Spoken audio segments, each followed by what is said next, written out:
Nanda Vata Vata ki City Beni Raturala and a radio Bulan Dua Vata, San Francisco. Me Kochi Kenda Vatamai.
Turanga kena marama enda wekinda bagiti ko na kabini singa boga rombuka inda makanan raki e baka kina mai biti ena sana tini kama e boga rita ke mai inda magatunan raki en singa inda singa boga rowai mai na non da benua anta boga bina boga lebu inda rauni be semati talenda tika bun na vaga kana binga rabi en do talenda singa moni boga marutaki da rongo itukutuku anda rongo da nai taki na tambada da ni bisa tiko talenga na basu sonda ia na basu mai bonombalabu o Reverend Lal Muhammad and Nona Itabi rasati ko talangang gonna be mata serending taki merba maruta ike muni my New Zealand di Australia na be tuan na Pacific ando bula binaka my Majuro my na to Micronesia binaka boga lebu na semati ko my Niue American Samoa baka kin na may nukola fo my tonga so na bekanda boga rongo my kin na single lebu ndai binaka boga lebu ke muni na bekanda na boga rongo ko na bono lebu ngo merke kautani ki Europe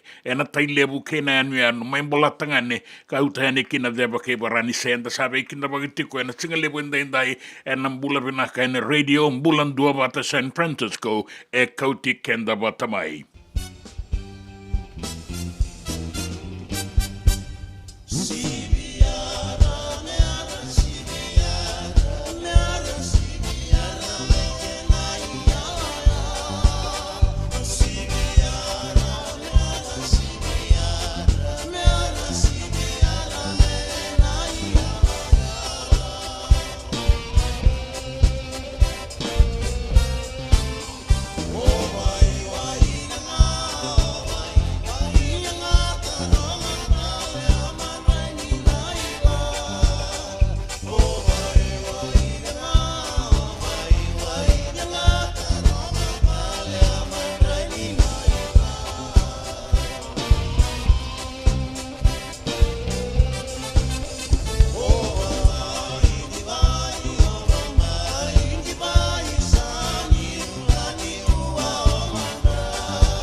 tamatavani aviasana police jazz se viara meara taka mea dovana kene ya lela ni anda ni bula benaka se matiko maenda be bola ni bula na be bola uni daga na bola ni bola ni matani tu ke kemuni na kanda and then dua bata tiko ena singa lebu ni boga rawa yanda indai mai biti so era daga tiko so era ayandra rangara batalenga na itabia so sin rauni daraba kuekina taboga bula tiko eni be kemuni boga ya osara tiko eni ngo Santa Rosa California vinaga boga lebu na sema tiko mai ke kemondo na ndau wararonga mai waga bula vina kalabeti bula vina kana sema tiko mai pasipa nene lebu vinaga boga lebu na bingarabi vinaga boga lebu na sema mai ratu sailasa boga dalai to toka boga woti na be atu anu mai na atu mama nuda to bula vina ka mai mana na Castaway Island Resort wata ke ratu sailasa boga rorongo tiko mai mata manoa vinaga boga lebu ia toka mai o koe andua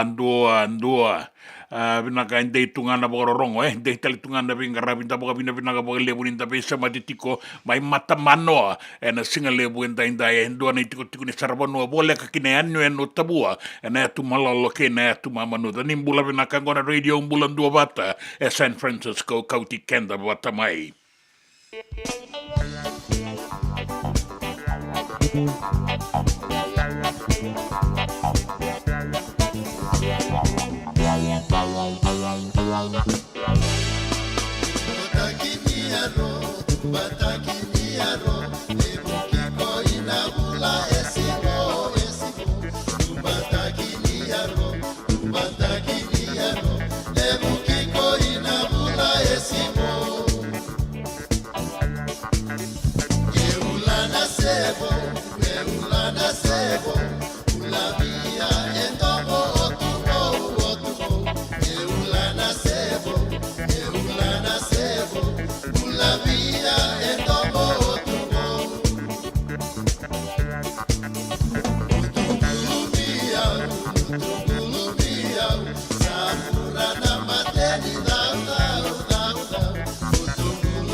E senga dina ni kara rawa na daka waka kekiwa.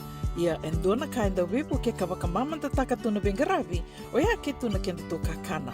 Na ika, na dalo, na bisikete, na reo bata, na sunbells e tinimbulu makau. O kenda tona senga tiko ni driver se senga ni waka motoka kandau Rendre na tutu beto seki, erto satu wakarau na Divine Pacific Food Mart mai Sacramento, merto talaveani na nung ni boli-boli. Rawa sara, We tartarangaiani na telefoni diwa 20 tolu wa diwa ono saivarua. Merto bakarotaka katalada mai na noni boli ena kena ngona totolo tua. Divine Pacific Food Mart, Viturua Viwawalu Franklin Boulevard, Sacramento, California. Namba di telefoni ono tolu wa diwa ono saivarua. Erto ngarama talanga kena lewaka suburi ani nanomu yaya. Mai na nondra to stoa kena nomu mate ni katumba. Dendram beka nangola ni kibali lo te rupu ni oso pakadadaka. Sen kita beka na tos nimbula. Ko ni lenga sinu ingaw-gawa. Nana maki mai kena programo warotaki. Mai vera tau na New Methodist Christian Fellowship USA. Nongu chisu, nongu banua. Rongo vena bima manione na kabini bugu lulu bei Kemando e California. Bima mani dua na singilewu ni lotu lewu bei Kemando e biti. And a radio bulando wata San Francisco. Me kauti kanta wata mai. En de mona ngau na levo ni nondo soso enda sa senga sarangan nikla na da menda baka talau taka bo sing lewu taka siapa kaya kapitan ne ka koni lo malenga sa tipin dono menua e rauni boka dingo ikemuni waya na JJ's Food Shack Santa Rosa California na we matangali kaka na tibgina me baka na karitoa waraisi na lobo palusami na buwaka na kaiwa soso na dalo na toa na kokonda bainga ni kena ngamure na kaka na buwa malang me baka na steak gai baka loka tabioka kena coleslaw surua that me gela ko patana kena pai nambani kay na manray oya na JJ's Food Shack Santa Rosa California e rosaranga no direct message virto giringa kina bitu sai bitu tolo dio tolo dondo limono se onga wale saranga le tomiko mai no mota e na dio maluma Billy Street oya e Santa Rosa California e rawtalanga ni rotoli dilibata kana ne kemu katalo washing lebu sa wanga kabi ya mai Santa Rosa Kinavato JJ's Food Shack Santa Rosa California. Binaka wakalevo nandau sema tiko mai. Binaka wakalevo nandau aseti ko na nonda tu wata na radio Multistreaming wata San Francisco me kauti kenda wata mai. And the sabo leka sarni adawayani na walu sanga bulu na undolo na kende wili ni matabu vale na radio Multistreaming wata. Ia e wili sara me wakatoto wata taki kina kende wili na ngwane tau kei ena vea say hura. Do na like, do na share. Subscribe talaga Mike na Radio Multistreaming Wata and na YouTube. Radio Multistreaming Wata San Francisco, Mekoti Kenda Batamai. Sulutawo yezanyina yawa, diwana ya bala, wandrobume wakana ibana ni wanga, na matamu na bula senga idara.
Wanrobu me bakana i panani wanga.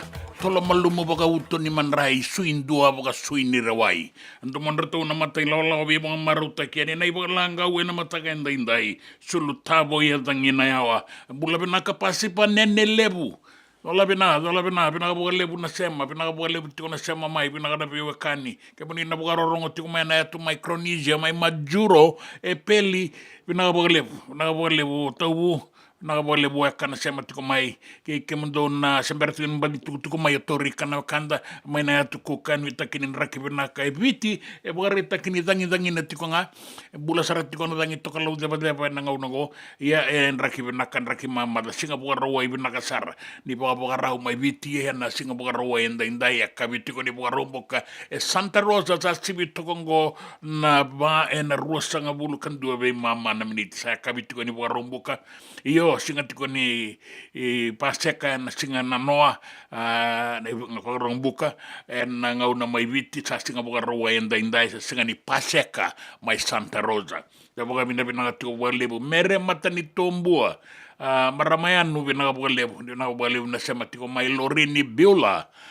sara-sara tiko mai osi ni bula benakan ni andra ko ni sara-sara tiko na bebo nga o ni sema tiko makine mai Kalandi Aotearoa do bula benaka mai Waikato mai Wangare ni bula benaka na sema tiko mai na mataka inda ina no da bokan bula ninda be semati en radio bula dua bata ki bura tiko ngo San Francisco kauti kenda bata mai.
Oi lele tape uni anu mai kakau ke mua ke lando moni le toto kakia.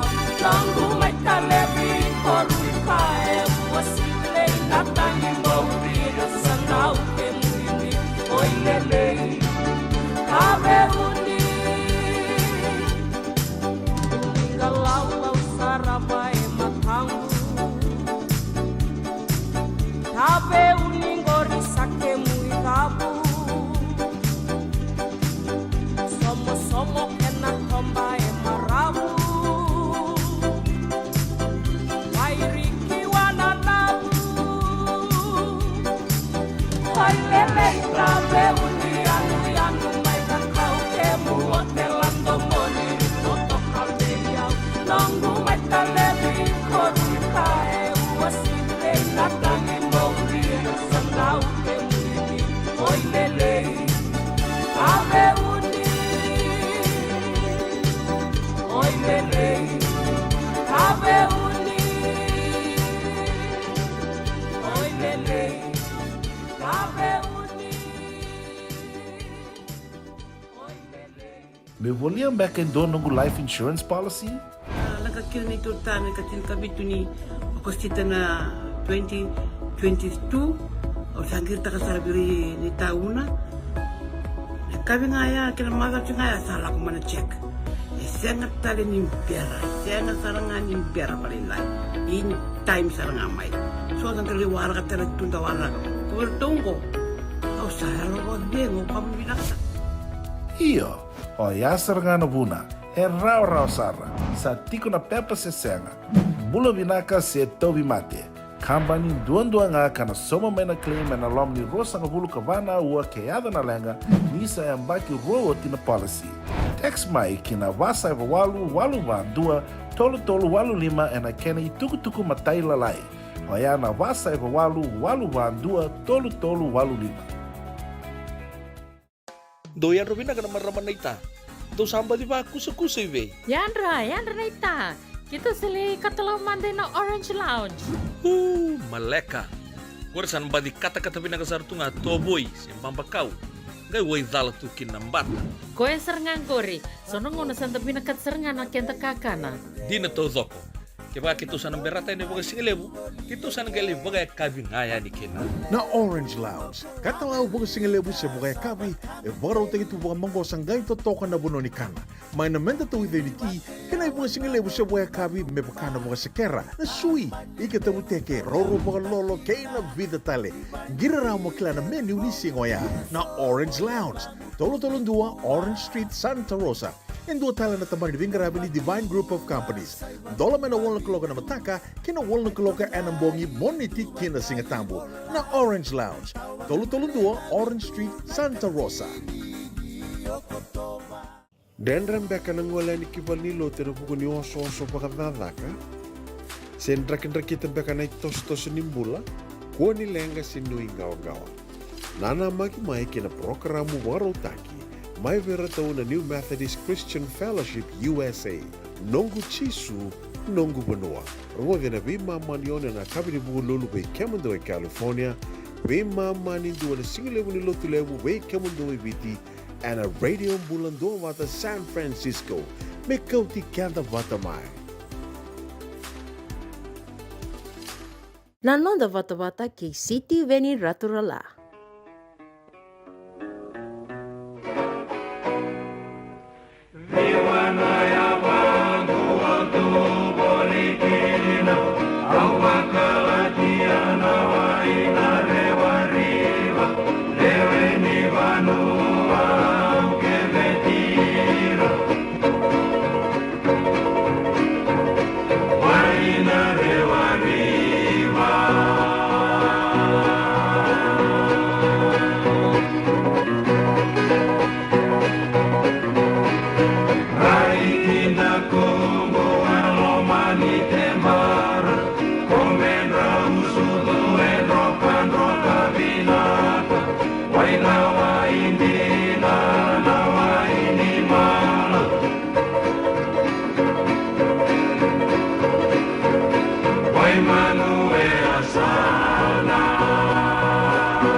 sa mai vengo sa o tina baka ngata kini wa bulangi-langi di ona e vangu tu boli kena o baka na waina reo reba na serene i lai kuli ke rato na kendomo ni kukuru erto alanga tatalanga na rube bula mai na korbo mai kumbula mai mbula benak mbula benak sabe mama to kongo na tini karua na ngona mai viti enta bororongo manda abe na italatala Lal Muhammad baleta na muani maraongo na singa bugarawa yanda indai mai viti se daba na itukutuku ne na italatala Lal Muhammad the lost kenda na ibagatawa ngo sa tal mai weekenda lestel mai na boss ni kalong ketu na bango chisu kendo na ibagatawa nga leba manda na diwa sang mulkadi o leba karama nandua se alichi elebutu nandua chigungo abali kenda via kaulo tu chigo pertani ya ke no tan taleso evina kangor o ko manda nga menda lang nga ni tu ni bangori na we kanda sinrao chigo amale kanan renre sinrao la ko chigo sinrao chunga ana lost image in our church today. We are not going out, my friends. Then we cry salele imane to ramgo willy. Our census has gone down, the Methodist Church. Amai veda 200,000. No kila chiga 200,000. Ange lutu chungmai sange bizanko 192,000. Oh, tamani. Ala go ibe. Kaya banganga ando na serni volele mwango Nei vakatawara more than no. Sin more than no.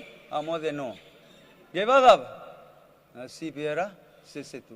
Abuna Wesley indona ruana abula south. Aunque abuna uchu anga. Lalabna serle mungo nei vakatawara more than no na si piera sesenonge tu da gendo esenga taltala. Ora si piera more than no nei vakatawa sesetu. Sakandi na be kaya Asesenga na ibakatawa sa mo de renasip. Dabi sotang man ni serengo. Amen. E pinaganda sandoni ti kongo na muani bulo September sa roro ti komai na cingani sudu na bulo December. Kena serea e watawa era tu na sipi modeno. Yang gome tukuno na italatala. Senga. Na sipi modeno. Ai bakatawa rasa situ. Pinagabolebu enda na isa mataliki koya ena lomani au akatarabongo. Pinagabolebu na sama tiko mai ena singalebu enda indai ena radio mbulan dua bata San Francisco. Ngona nonda bata ni sa sivitok ngona tinikan dua ena tolu sangabulu karua be mama na meniti.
Singani konda talai au ngai na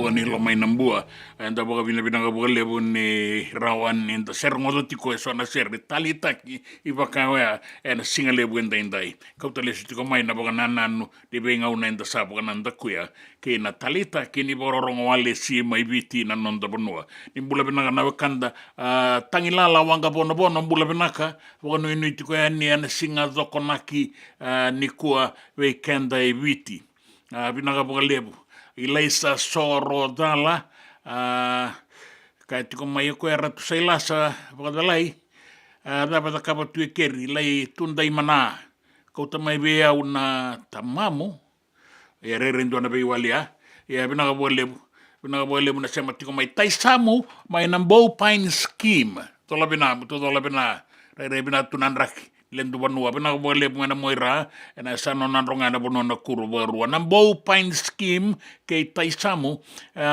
to bono ni bina tiko beira na nonda do robo era nangito ni kuela wanga pa mai singa toka na timi ni ambakitini kawalu ni biti Tuota kene ambakitini kawalu ni Australia rona sota ni kuela wanga ena kabenda indai bono ni bina kabi kimuni na do robo bina bole sangai me be biar dapat toka ni na bitala no ambaleta no ribota bota na do robo ena kena bitala no ana kena daga ke se botiko enda nanga ibo murietiko eni bo malua ena radio bulan do bata gona nonda bata Isaling berada memang bosotin kemul tubuh merungati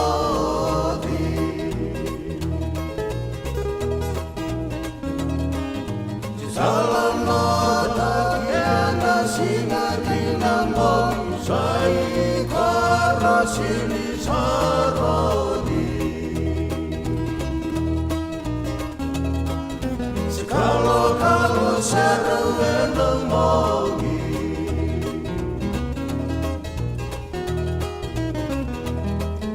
ni korai mai sama ganti bang tamu nilai balasina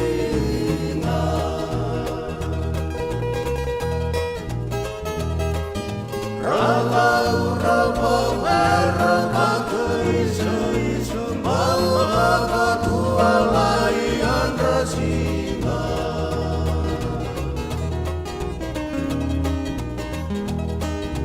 Maria matimu etalima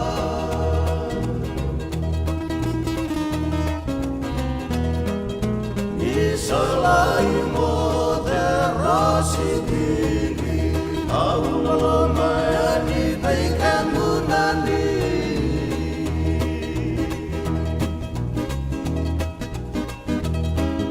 Kuani koreke sealami Ondai samaluni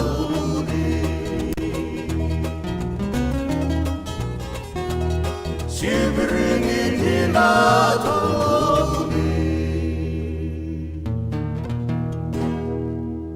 Ena muna ngauna na lepo ni nondo so enda sa senga sarangan nikla na dapo menda baka talo taka buka singi lewu taka siapa kaya kapitak ne ka kuni lo malenga sa tipin dono munua erau ni buka dingo ikimunyo wayana JJ's Food Shack Santa Rosa California na be matangali kaka na itibigina mebaka na karitua waraisi na lobo palusami na buwaka na kaiwa soso na dalo na toa na kokonda baingani kena gamure na kaka na buwa malang mebaka na steak gai wakaya loka tabio kena kouslo surua Otat ni, kailangan ko pata na kaya ng pie ng bani kay na manray. O yan na JJ's Food Shack, Santa Rosa, California. Erang sarang ano direct message virto, giring akin na bitu sa iba bitu, tolo duon limono, se, o nga wali sarang ali tumiko may nanomota, na diyo mali Billy Street, o yan Santa Rosa, California.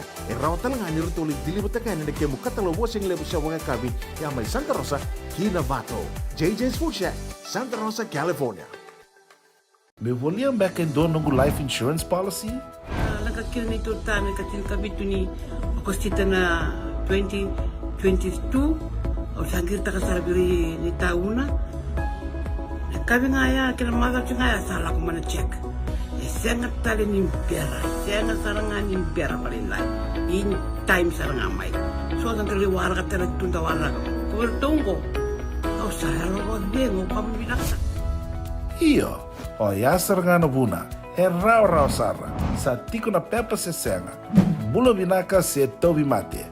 Kambani duan nga kana soma mena claim na lomni rosa nga bulu kavana ua keada na lenga, nisa e mbaki roa tina policy. Text mai kina wasa e walu van dua, tolu walu lima e na kena i tuku matai lalai. Oya na wasa e walu van dua, tolu walu lima. Do yan Robina ka na maraman na ita. Do samba di ba kusa iwe. Yandra na ita. Kita sili katalaw mande na Orange Lounge. Maleka. Warasan ba di kata-kata pinakasar tu nga toboy, siyang pampakaw. Ngay way dala tu kinambat. Ko yang serangan kori. Sono ngono santa pinakat serangan na kenta kakana. Di na to zoko. Kaya kita sana berata ni baga singalebu, kita sana gali baga kabi ngaya ni kina. Na Orange Lounge, katalaw baga singalebu siya baga kabi, e baraw tayo ito baga manggosang gayon totokan na buno ni kana. May namenda to with niti, kina baga singalebu siya baga kabi, may bakana baga sakera, na sui, ikatabuteke, roro baga lolo, kaya na vida tale. Giraraw mo kila na menu ni singoya, na Orange Lounge, tolo-tolong dua, Orange Street, Santa Rosa. En dua tala na tamang ni Vingarabi ni Divine Group of Companies. Dola mena wala kaloka na mataka, kina wala kaloka anambongi moniti kina singatambo na Orange Lounge. Tolo-tolong dua, Orange Street, Santa Rosa. Binaka bakalevo ng daw siya matikumay. Binaka bakalevo ng daw aseti ko na nonda to vata-vata na Radio Mbulando Vata San Francisco may kauti kenda vatamay.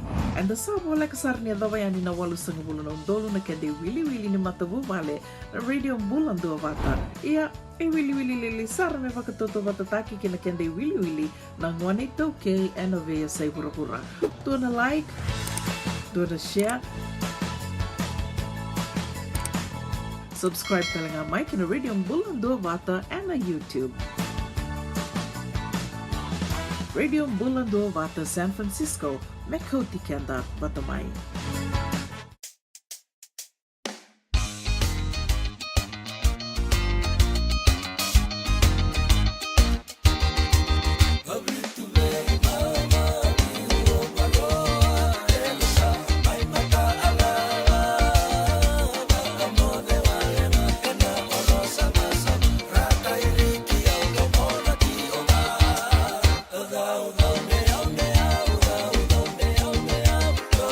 Go.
Ke pitu vei mama. Bula venaka mere matani tombua. Iandra venaka na maramayanu. Bula venaka. O tukaro ko seta amena. Bula venaka matagali. Taisamu. Io sa lanon lem sirni bawa bina bina na bawa nui bina warna sarabo nang gitu ni kuwa. Ana under 18 na ibiti, under 18 ni Ozzy. Ilawanga Park. Johnson Oma, bula binaka may suba eviti isa. Rabang bulat ko may nawakanda na korturangan ni nonda banua. Lendua solebu, bula binaka matagali, binaka paglebu na pingarabi, binaka na sema may. Tiko talengo Johnson Oma, oile kay tungo ita kaun robe. Lolo mabike muni, lolo matelengani, lolo matueningo Santa Rosa biki mamina tikongo. Api melekin rau, dola binata maya. Sema kote atikue Kalsa, Kalsa Road. Me ngai waruta ki ndua na sere merto wa maruta ki nango Luisa o vani o inise o soba o inikiti o noa o gem na pena nomine ya pimelek pina ka bagalebu baga maruta i kotoga na len ruo baga mauniabi o vani soba ke gem Kalsa Road rongo ro baga mauna no sa ndua na baga nui bina kaya ni na radio ambulan dua ba takalunga tanabu balebo tangilala wanga bono ono ni bina katiko ya ni na singa tokonaki be ke mami ebiti o bina ki mami talanga ke singa tokonaki tiko na singa buka rombuka ko sa tika buya nikina kina mai bula bina kabe ni tomuse tola bina weka bina bole bina borongo ti mai Howell Road bina bole bulebi kailo tarna dola tarna anda kai gere mertombono ni mitalenga kina na lewe ni Fiji water en noroto bole bola lautoka sema tiko yani anda city ni suka anda singale bwenda inde da wara kan tukutuku na nonto no kina be sai burubura tukutuku ni ngito kainan raki en tinikarua en radio bulan dua bata at San Francisco.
Tala noa keina korokula.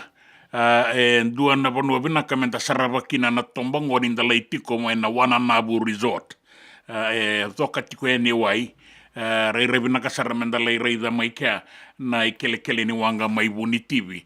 Randa uia kina ili una vagavondo suka. Vina kapagalebu na sema tiko mai na singa lebu ni kua. Awa vina katiko e ni ve toka ingali wais. Mbula vinaka levi kailo vina kapagalebu.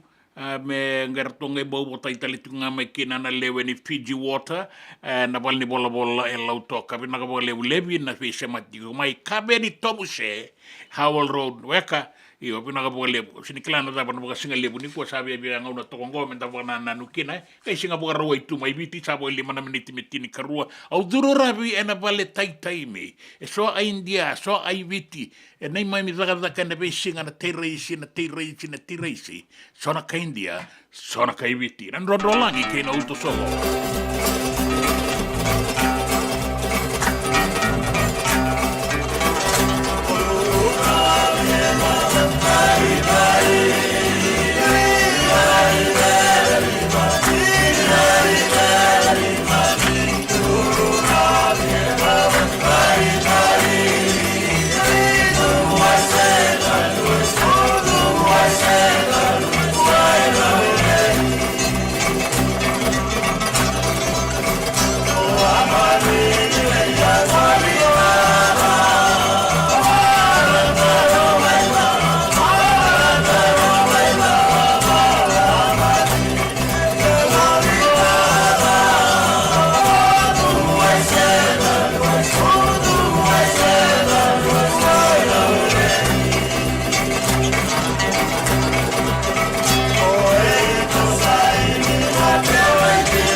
Rodolangi kei na uto solo duru ravi ena vale taitaimi. Sona a India, sona a Iviti. Nei mami zakazaka na vesinga na teiraisi. Da waraka toko nei tukutuku na nonta vanua kei na vea sai vura. A gai waka zaba manda na nonta tua kambata na bani waka sona ngone. Urto leto lumbeka. Era to lubeni tui ena vanua era to tiukina. Saka ni dabuti mai na koro se abusa se matangali se asana. Era to lubeni tui nga na kara tu rongaba. Era to nge kambata na bani waka. Rato sati ko lomor to wang matia sarna buaka. Tama me kanga yado. Tapa rongo be una isi mate wai. Dona kisi ke to alingarava. E to la dorvor to kambatan dona bini buaka to wang matia no buaka. Kadi to kaya no to keni buaka. Kem do kilangor no buaka. Chico lo iku sin ke bonongo. Kem do kilani dal la kanto da kaba chico lo sin lewa. Saka di bina kisi. So me bina kisi o sin kilan o asen tu ve na list no to kisi. Kango kaber to boys mai do kilani dala si angke to sin dala ke la ko lo mai andur na matai maramani lewa o sa babinaka ko no reso mo ko no milaulu male to ko na ron to da bali le minute to kuna na kandina awasin nama kana kartuale ka eloma. Sandu ro matai. Ba madala ta kana tamando ba mate kina buaka. Eu na luben tui. Nongu tutu na tui ni banongo. Au le wana buaka au le wai koea. O koea sini kai banongo koe ba wa chinga miki. La kona kena karua.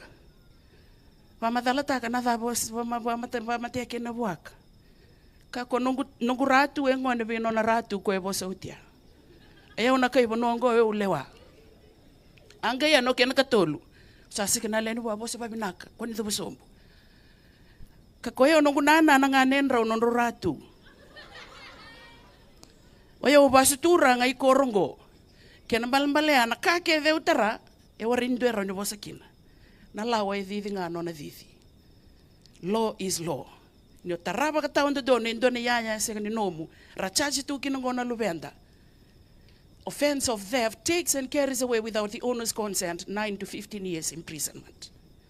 Vita tau na kina be kenda to ya na singo ya na ito yang ga itau be tui. Be liu ni abusa. Baleta ni awari ni babu lider to ke o turanga mo baka turanga. Turanga oren tuku ni koya, oren tokon toka. Turanga e marro na tamata bulangi e marro na yau ni banua. Na babu bulia ya na non dono ngone me baka bulithi baka dono. En rauti ko nan dono ni ngone. E senga ni ndua na non dono e tui ke o ko me lawai ko bate koya. O ko ni dhuri na matamata ni korivuli align his hundreds of rights to the 100 school rules. Ni dhuri lo mani koro align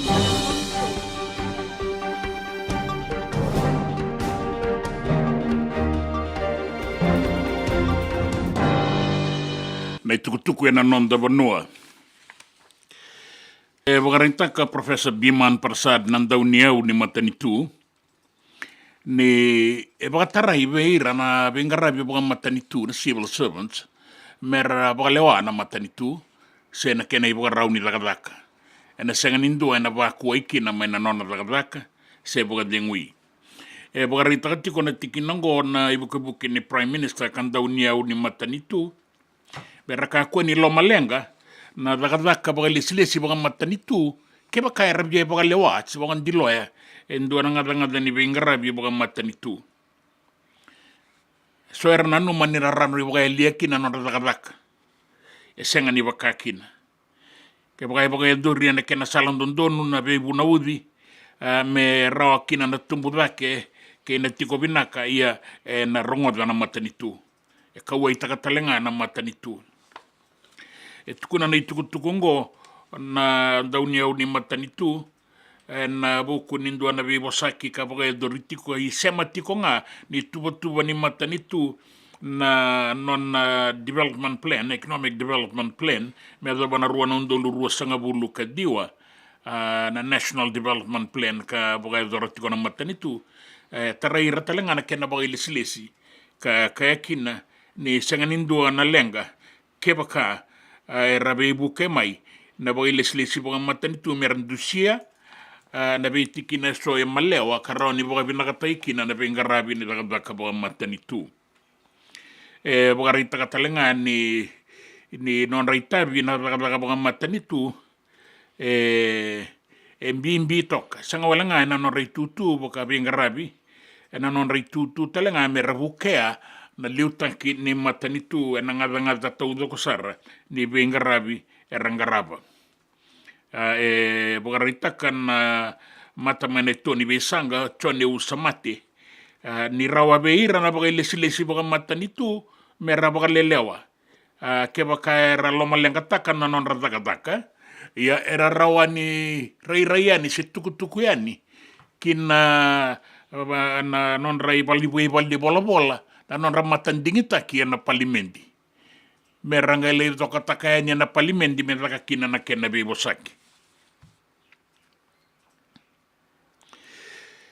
Doni tukutuku e bagarita kana Prime Minister siti beni rambuka membaleta na wagalelewa e adu tiku e nangaunango membaleta na bengarabi ni tambana ni bengarabi bagamatanitu kanda ubaga eldora na bibanganga ina fight cake baleta na lesi ni beliuta ki na tambanango ka rambuka ni na senga ni se duruya ni nanga unango ya nanu me ya wano no bati kona be bosaki ka boga doriti ko membaleta na bengarabi na fai kek ke na non rawa ni vanga ga yeso era tiko eloma ni matadaga kango boga ritaka ni lebuti ko na boga tataro membaleta na dingitaki ne Barbara Mali me laki liutaka na tambanango karataronga tiko eso se asaba ka dengo ti mai na nona itutu na matambo se ni bindingi kanga indewa kina fai kek se asandewa o tiki ke anga ibaga dengo e muri nga ni sala baka rabanga ngati ko eso baleta ni abinga rabiti ko mai na electoral commission na matambo se kaya nrapa na baka ni bindingi na kena bale ni bola se asaya dondina na kere boga dengongo se senga ia boga rita kitiko mai ve reso relabeta da kitiko mai ni sembera ni boga dengo na maramango sa toso kina fai kek sabe da latikina ke na boga raundina ni daga kani benga rabia taronga na tikina ngo na ilulio ni to ni besanga o inia seru iratu me baleta na ile silesi kina fai kek kataronga kina se asandondonu na ile silesingo se changa kamuri boga binaka na ngauni sala ya lesikina o Barbara Mali kina itutu ni beli utaki ni fai kek kina gitu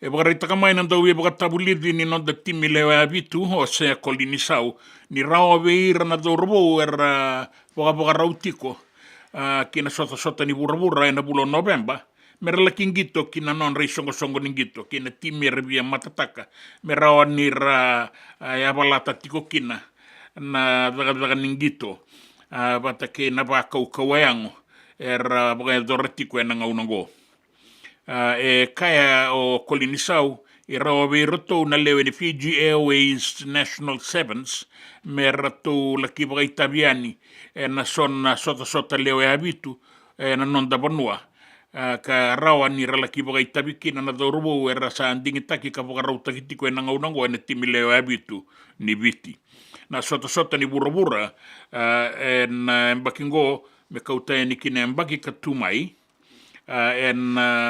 laki ena tika boga edori mai Dubai ene katolu sanga bul nisinga ni bulo November ana boga edori tiko na sota ngo me laki adoba na imata nisinga ni bula o December ene mbakingo ni mbere ningele kiva kuriani ene mbaki katuma isati kona ngalala beira na nonda dorobo merala ki ngito taka na ikena kalabo ni songo ningito erabia durukina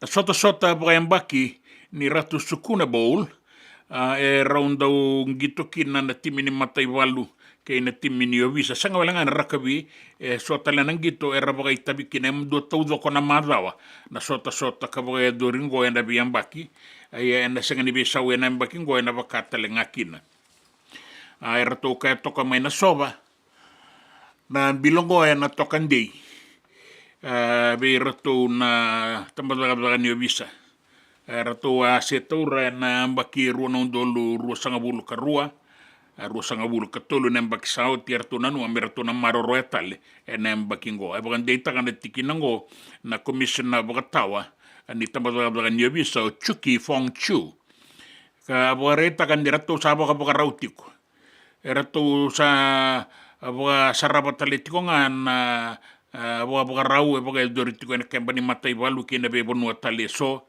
boga rai diretiko na dorobo erato kilani ranangito ene timini matai balu sanga wala ngana rakabi boga doritale ngana volleyball na soka na kirikiti kena vida tale nangito kando boga dori batatiko na kena madawa na be mbaki kana ilulu ni matai balu Major General Ro Chone Kalo Niwai i orto talangar to boga rau kena boga raunga mera boga rautaka na non randu itimi ya sanga nimbale tanga nanganga senandruka boga rita kina na kau ni non ra velo mani kena ve tokoni na dorobo kei na marama se ngone lewa rangito taka na matataka rua ya na matai valu wata kei na ovisa na numiti ko ni ambakingo na senga ni besau na wakakina tana rai kena ambakita lengango satu kita kiani kindelai nambua na tanoa na ratu suku na bowl me laki toka kina ni rai o koe ngaya na bonua yang dondon no me tiko kina iyo taka toka nimbuno kera kaya talengai so besibi mandana koro endangai kalu kina bia sai bura-bura warita ki tikongo ni ebe bosa kita ki mai merke na nonra dondonu una bagalaiseni na yarangi nantakai da sa rongo da tiko na be tambamba ki saoti ado tiko na ambakingo ni kena baga ngata ki baga be Italia baga sausa nan dondonu kena laiseni na nonra baga ngata ka nantakai e bunga e kaya o Kamala Harris na buke ni presidenti mai merke o ko talanga en bondu to kana nantakai e baga laiseni kina ia e kaya ndanga rauna baga binaka tikina na yalo matua bata ke na be maroroi sanga ni nanumi me mai baga ngata ki en be baga mabota ki se be baga matei baga be Italia me baga enda sarongova ni ndauya do mai merke na bunga na ngauna ya do ne be kornibuli ne be bonua ni raka kambo ya do kina rara ningito era be bosa kita ka tikongo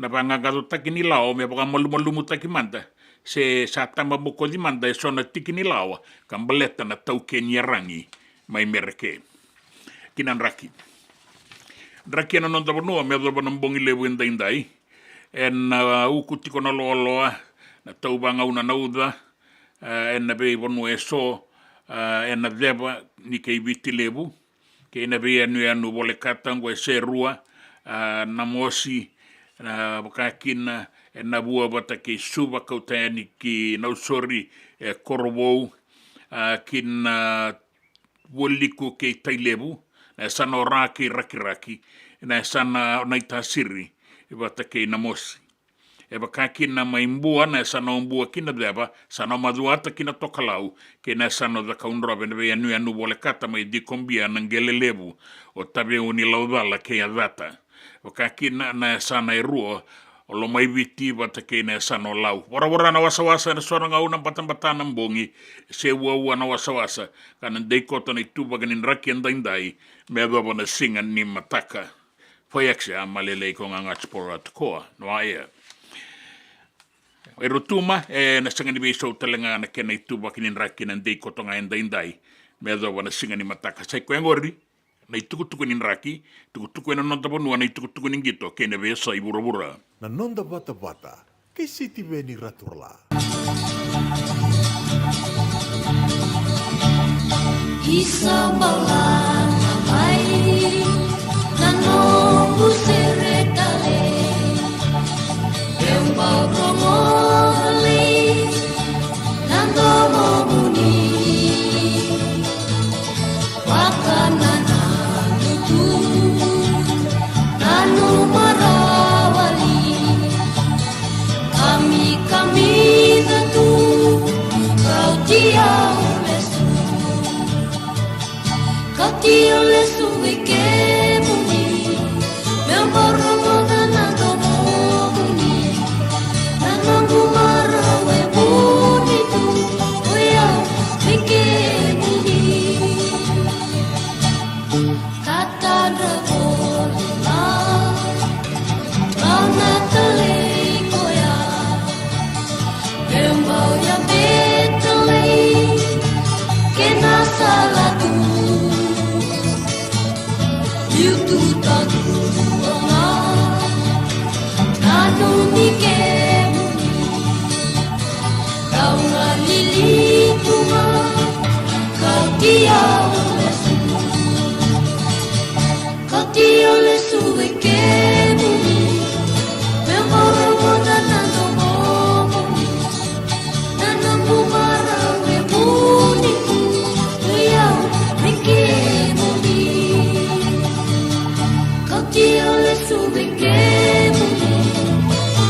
Me volia mbeka ndo nungu life insurance policy? Laga kira ni tota ni katil kabitu ni makostita na 2022 o sangir taka sarabiri ni tauna. Kabi ngaya kila mada ngaya salah ko mana check. Sengat tali ni biara, sengat sarangan ni biara balilai. Ini time sarang amai. So ang kaliwara ka tala tunda wala. Kubertungko. Kau saya lo dengo kamu binasa. Iyo, o ya sarangana buna, rau sara, sa tiko na pepa se senga. Bula binaka se tobi mate. Kambani duan nga kana soma mena claim na lom ni rosa nga bulu kabana ua keada na lenga nisa yang baki roa tina policy. Text mai kina wasa eva walu ba dua tolu walu lima ena kena tuku matai lalai. Oya na wasa eva walu ba dua tolu walu lima. Doyan robina kana marama naita. Do samba di ba kusa iwe. Yandra naita. Kita sili katalau mande na Orange Lounge. Maleka. Gurasan badi kata-kata pinakasar tunga toboy sembang bakau. Gai wai dala tu kinambata. Koe serengan kori. Sono ngona santa pinakat serengan na kenta kakana. Dina to zoko. Keba kitu sana berata ini bagai singelebu. Kitu sana gali bagai kabi ngaya ni kena. Na Orange Lounge, katalau bagai singelebu se bagai kabi, baru tegi tu bagai manggosang gai to toka na buno ni kana. Mai na menta tu ide ni ti, kena bagai singelebu se bagai kabi me bakana bagai sekera. Na sui, ike tabu teke roro bagai lolo keina vida tale. Gira ramo kila na menu ni singoya. Na Orange Lounge, tolo-tolong dua Orange Street, Santa Rosa. Yang dua tala na tambang di Vingarabi ni Divine Group of Companies. Dola mena wala kaloka na mataka, kina wala kaloka anambongi moniti kina singatambo. Na Orange Lounge, tolo-tolong dua Orange Street, Santa Rosa.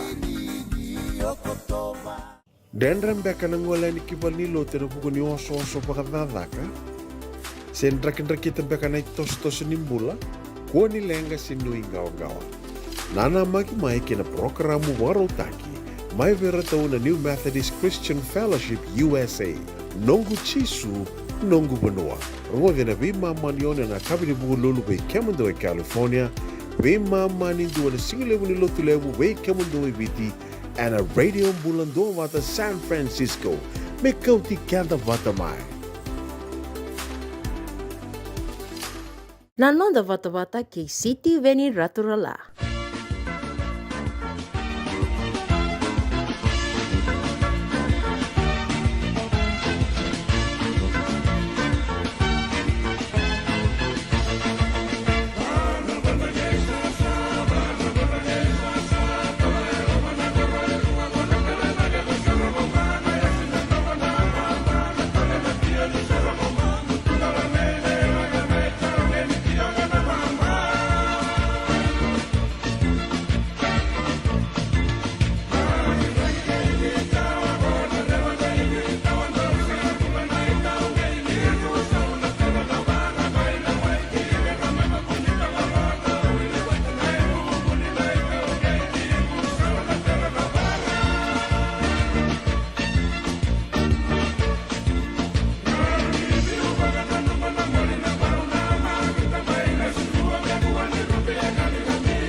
O pandra ke sasa.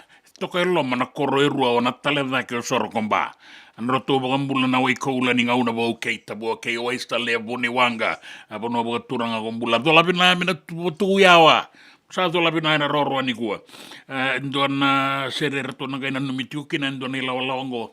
O toka ingali wise bula binaka kai tiko mai bula re i o mia bula re inga re nga rongo re bi ronga o mia ugu na ba lebu toka ingali wise bina ga ba lebu bula bina tiko mai na parta isibuni mai sabu Zack Farrell bula si anga mai sangani eninga mai sangani isa bina ga ba lebu mai sakani o Zack Farrell no mai na no endo na tukutuku asini mani kadibakiani baletani asa ba le sueta le ko tukuna mai o nanu mana uri na ya danga o nanu masara na utoni tukutuku ya na Zack Lee tukuna mai viau me usale sueni kisuba mo le bile wa imbaleta na bua bir ni rona ndolo kaono ya una nui takatiko ni una ya ni suba au na kauta tiko ya ni na no mubini bo ke na no mutiamba o tindra donga le vitala no ba binaka ni ya ni biti bina ba le bitobe sa ba langi totoka ngai makare bina ba le na radio mbulan do bata ke to sema tiko ya ningo mai buaki na ya tu sawa to la bina me na dula dola bina na tu sawa mbala bu mo ya wini kabwa tarna dola bina jungar ni valu mbula binaka tukuna tiko mo na happy Fiji day io na madwa mai muri tana ngai azo tiko kin na kena marotaki sakiu sataki rua mbula binaka tori katina I sombo na maramango samba di semati ka yanta tiko ni ena ya tukuka ka tiko mai ni sambula binaka sawo ti toko ngona rua rua sangabulu ka rua na miniti ena kabi ni boga rumbuka nraki rungu atoko ngona nraki ena ya tukuka mbula binaka boga nui ni binaka bi kemuni tori katinai binaka boga lebo na ndau makutu ni sema mai sakiu sataki rua na numira tu tiko mai na endo na matai lala ka ratu tokango batuanga ratu katalitunga mai ratu sasama kitikongo batuanga chochi o kasio o marama o mote o luisa ke sakiusa sombo bina ga bole muna sema tiko mai dana ga ibu rongo talitunga bina itala nan dona ngauna leka maingo and radio bulan do bata San Francisco na nonda bata e kauti kenda bata mai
kavi e kambe a sarava e dove tua ngava lake na de lana rom lei ondoki e rukuna na korokona sau da sere takiboli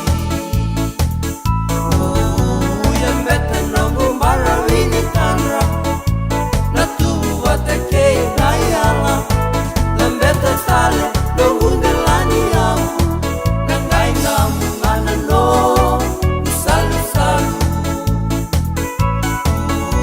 taiki vake tale manda indulevi na dongunde lana koro sara utengama mbula mbula tengu viko nongu o mbula mbula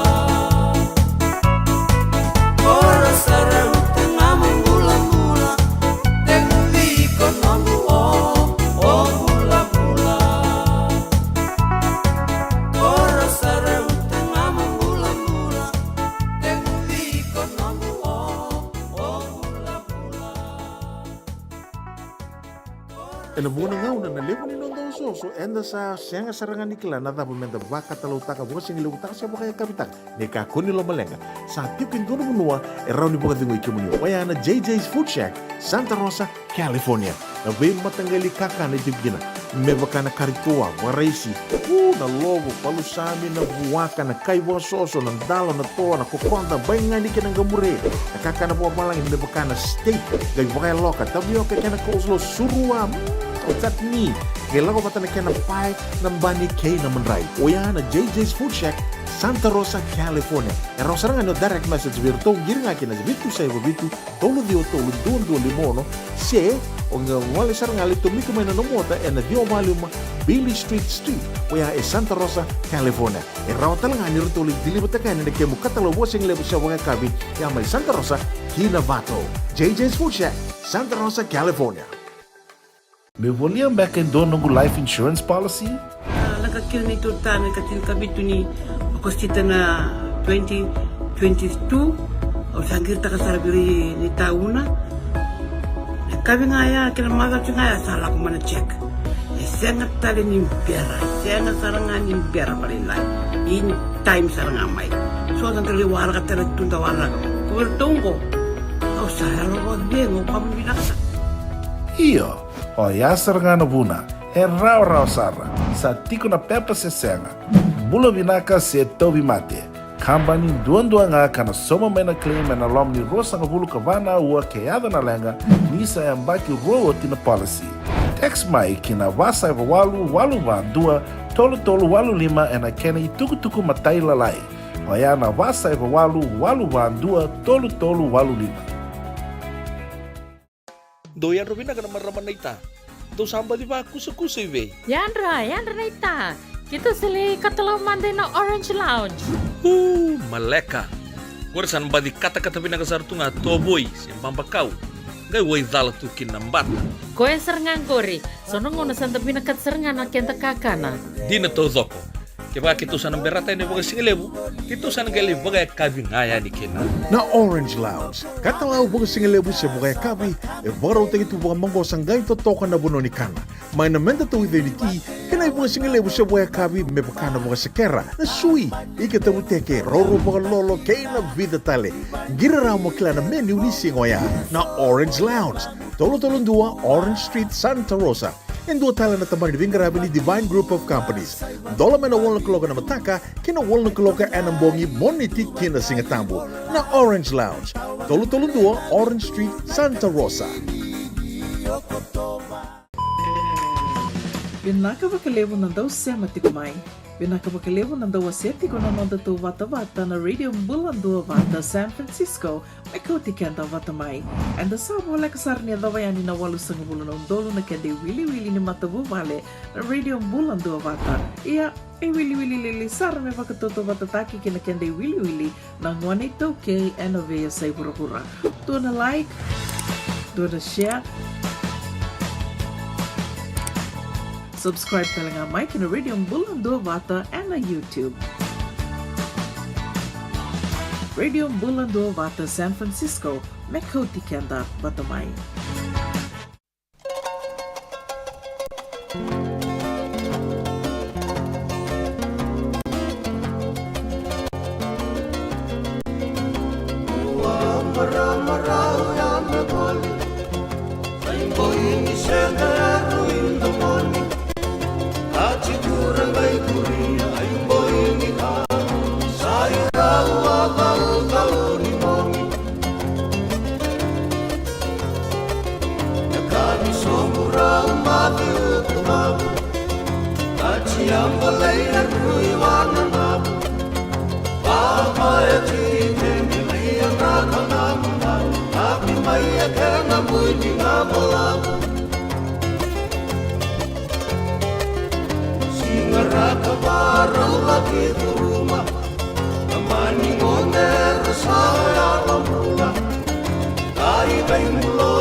Linga nei matau, nei selekapa, na linga nei maui, na kuroi katakata. Dona kaina malala. Bina wale bunda bororongo kin ita tek kene uti na madongo be na tala Lal Mohammed. No mo zaka ngana teitei. Ko so tina be tala no na bo sambalabu teitei nga teitei tiko. Aku ni bo sangrana salamalum. Iskan raw na bula. Na tala Lal Mohammed. Tei, rau chuko nei labo. Laba, san ram na bu chuko ragi, sa rau chuko nei labo, sa sto somi chuko na kai laba kimai. Sindam bevele tu. Songa soy pe kendang wanda sabi ang garabi tunga, garabi chunga. Tei manda. Te manda no nomu na longin nom tabiwaka nandalo. Oh, ba binaga benunggu bagataw sa tei rau chuko keto sa tei chuko sona ubi. Arau chuko sona ubi. Rau chuko sona ndalo. Nduan rau 5,5 bulan ndalo keto sa tei rau chuko. Bena ba? Meto keto baba rau chuko na bosniamba ke dadli. Na baba rau. Kun baba rau chuko ni taka chuko ndona kan mataka. Baba rau binak. Na istri ni lotu. Le subatale na kama kawa ke kai binaka. Doutor mai. Wala siya mai na kaya. Ora nangase era lako, era mbuno, era taumbale, era kosoma na wai, era rambe ata na ulni banua. Kendango via chiko na pajero. Araula mai lebu chiko na kete. Alele manda na pajero. Langan de tamlalaga, nogalaga. Boleh manda dona lur vital tal. O deigo, kuni boleh dona lur ker. Lebir na tal metaka. Lebir na tal ngona le vale setal mai na image ni lotu waisle. Kandin. Ke bakal suitale mai tei.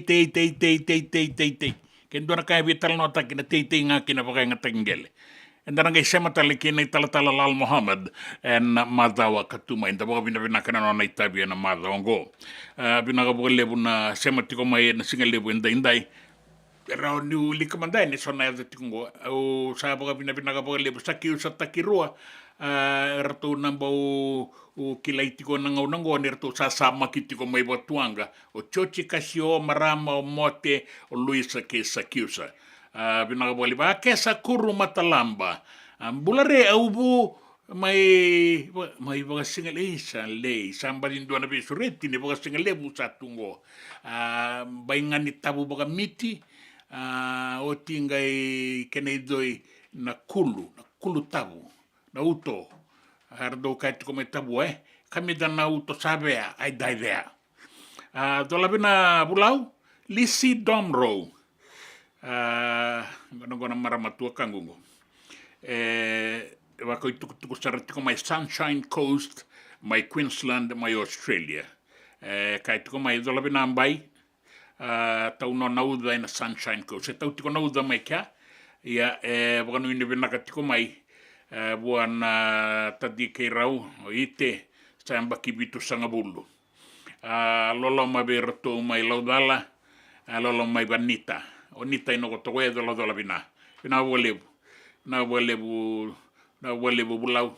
Walega no nangau na nisota Unai sina bose bulare kere mertonga ibota italitinga Filipe Simi kei noa. Bina walebu mbara biane Rico. Tala noa mandaya ni nangau nangoe. Ni nongu yanratiko ena telecom e walelebu. Sa ngole mai ndona dorobo ni bono mbalabu. Sorry, ni bono lebu. Sa mai kere. O koe ni sa sau mauti mai na nambili ni liba. Mai kerea, me lei wangata le manda na liba. Tuku na ni wa. Sama ni tuku na ni biko e bosota. O kito ngarabana waka utuku. Sanga ni tambana ni liba ngo. Oiso, me rau sema na liba. Kei na taliboni. Vinagabalebu mbarabi ane Rico. Vinagabalebu. Kau satu rumah tangga na isau ni liba. Gai tuku na bame gai wanga na madho mengo. Siya sana ila tuku tu iwalu. Mbula maleka matanggali. Nanu mira tiku nga nanonda vale. Rato tongo e vale rato setita Vinagabalebu. Ono gai bakuria tiku yani. Nanu mobe nanumi. Vinagabalebu na sema tiku mai na radio bula dua pata. San Francisco Kauti Kenda Batamai.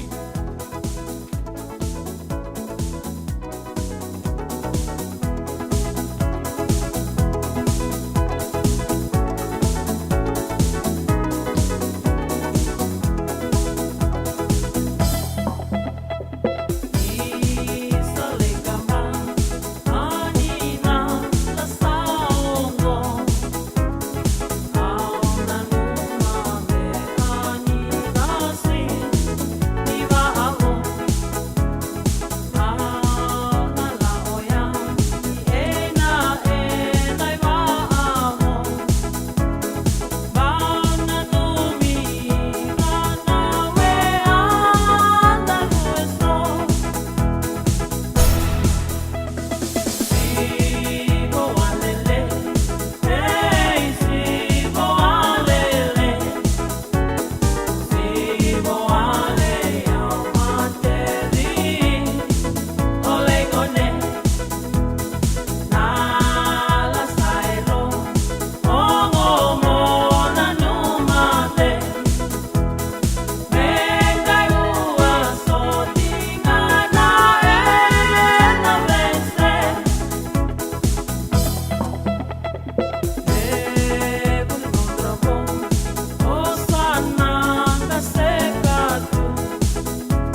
Senga dina ni kara rawa na daka waka kekiwa.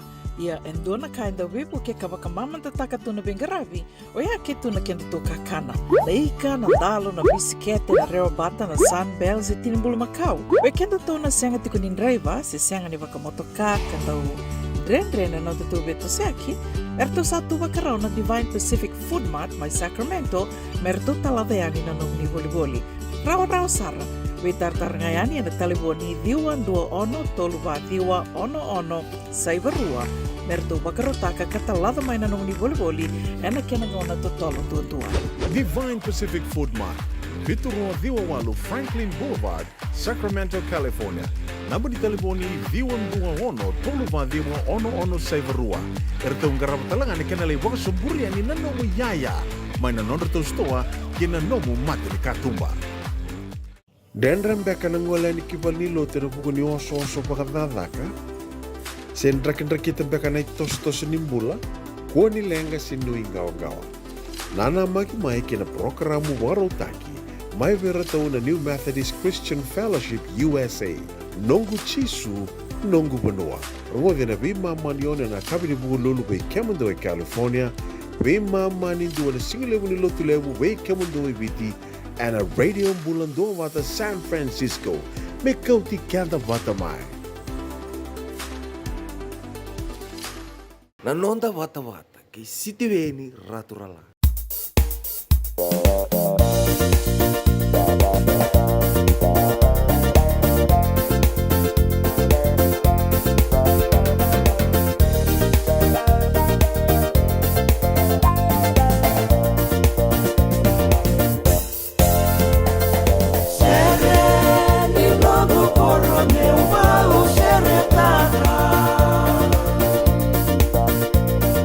Toca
to sa rita kirto ko may na dorobo lewa ni mata sera ni kambu kay na liwa lo man di panuay na itasiri rito na ito kay nilalambe bula na waka sa matakat ko na italano ni Mbarabi ni Rico baleta na dorobo walay kauta ni nanon to umbili sa saumioti nambili ni liba ngay kauta tale verto na telecom may balelebu le kere nyo ko merto ngelewanga danona dina akato may sama ni roro baleta ni bebola katina TFL wata kena EFL na tambanan ni liba kwa mbaga nanu msangole ni kinabe kemundo ya ndo ngay matanga na wani liba tikongori ke nanu do wani taliboni bulabe na kandia ului na beba dolabe na ratu tau dolabe na yandi sa totoka ngay kata-kata tunggonan raki malebani rongo binaka na sere binaka lebu na sematikumai rematikumai ngori mai malebani mai Australia no itakin sabe bi oti to kan bat-bata mai keri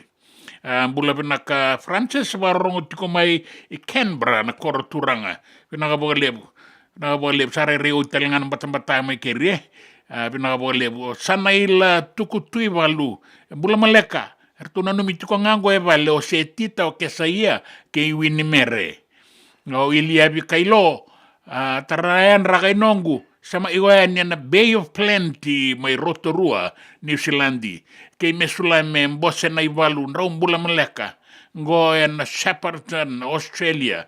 Bula binak mesu nakapagalebu na matataka kaya nga na po ibono ni ndo batati ko may kinarto may waga ibono ni baka mati manu CPK ng bulu Macau pinakapagalebu na ako nga na singa ni kuwa era sama yung bula pinakati ko may nakoro no muni ba matabubale era bula pinakati ko yan so talaga na itukutuko itiko may baliti kayo manina sala ito kong gwari may Australia ako nangay baka sabuya tiko yan ni baka malua ako na radio bula dua bata San Francisco kau dikenda bata may ni dawara ka na itukutuko na nung tabanuwa kaya sa iburuboda and dua.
Ena sota tau lukudi avera ton matasere na dangi doiri ke Aotea ena radio bulandua vata San Francisco na Singalebu indai kanda bagarongo manda kina tambadaga ni visa na kenan renre ni maroroi na mawe ni linganda kena nonda takadaka una isi mati wai na ngau na ke tu taraki na fingerprint ni ngone, that's the end of his future. Wakanga na dhuru ina wa college ko itiko na ulubatu.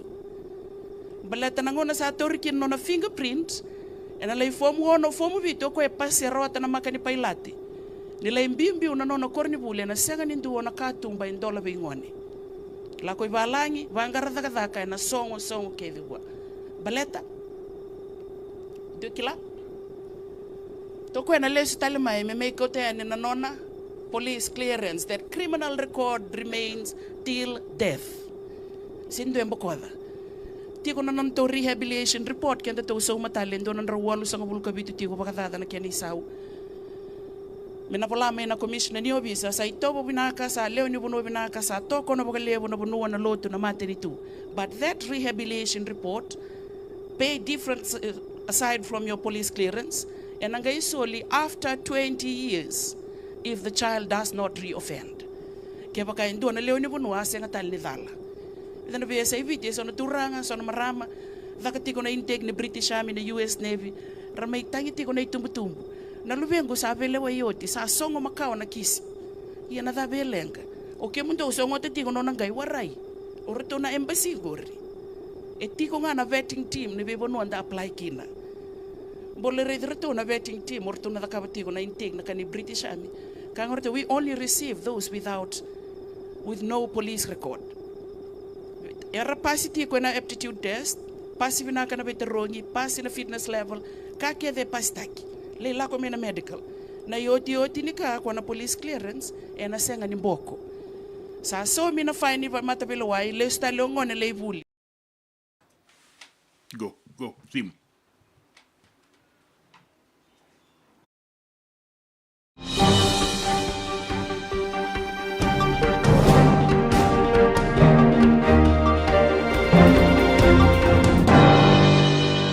Dai tukutuku ena nonda banua.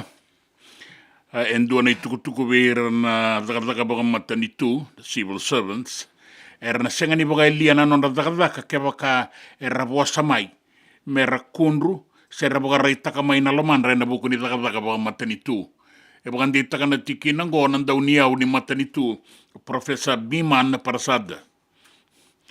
Kaya o Prasad ni tiko na ngalala, mera boasa kina na dakadaka baga matanitu, ke raboga lelewa, sera kunru, sera baga reitaka mai na lomandra na baga rauni dakadaka, ke ina benga rabi ni matanitu, maleta ni ragarabati ko na kena itabi. Baga reitaka na itukutuku ngo en ndua na baga tataro raramba, baga eduritiko, ka semati kina benga rabi, na nua metua na matanitu, membaleta na baga torodaketaki ni nonta banua na National Development Plan, me tika bue na mbaki maingo kina rua nundolu rua sangabulu kadiwa. E tiki ni tuba-tubango na nondra baga itabi talenga, na baga ilisi baga matanitu, raoni baga lewa na matanitu, na sini baga ilia na nomudakadaka, se ototongi takikina. Baga eduritiko na wuli kena tuba-tubango na University ni Deba ni Pasifika. E kaya Professor Prasad ni I bunga vera na vengare boga matanitu tu vinakasar na non rakila ti tombu na non ramangosa e rasanga tu ni raoni bosa e lenga tagiti con de na mani boga elia na radaka stera totongi tagikina e kaya o professor Prasad ni nasanga ni bakakina gori na non randondonu e boga rita katalenga ni satu e sotale na sala e boga rita kamai na mata na toni bisanga chone usamate ni keba kaendre na non boga rita ka e mata na lebu na non rakondru na boga lesi boga mata ni tu e sarao ni ra kautani ki beira na non mata ki na palimendi mengele zokataki ani na palimendi na non rakondru se na non boga tutu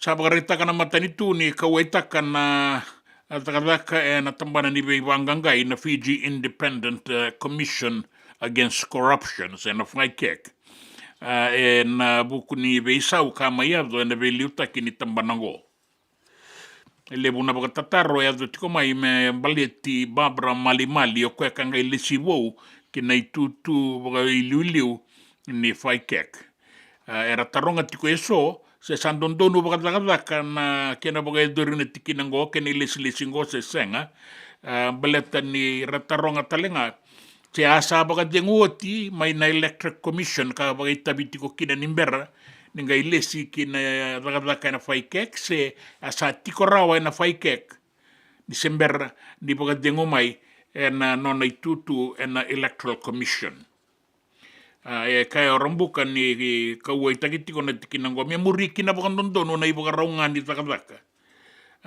o rambuka na prime minister elewe talenga kay liu ni constitutional commission o kaya kanda uvelesi en itutu baga matanitu baga ngo yera kaya mayeso ni sa dono baga binaka na ileslesi ni Barbara Malimali sa murio tikede kina baga binaka na ngada ni bingarabi nondono mendike binimber ni taura na itutu ya kinangito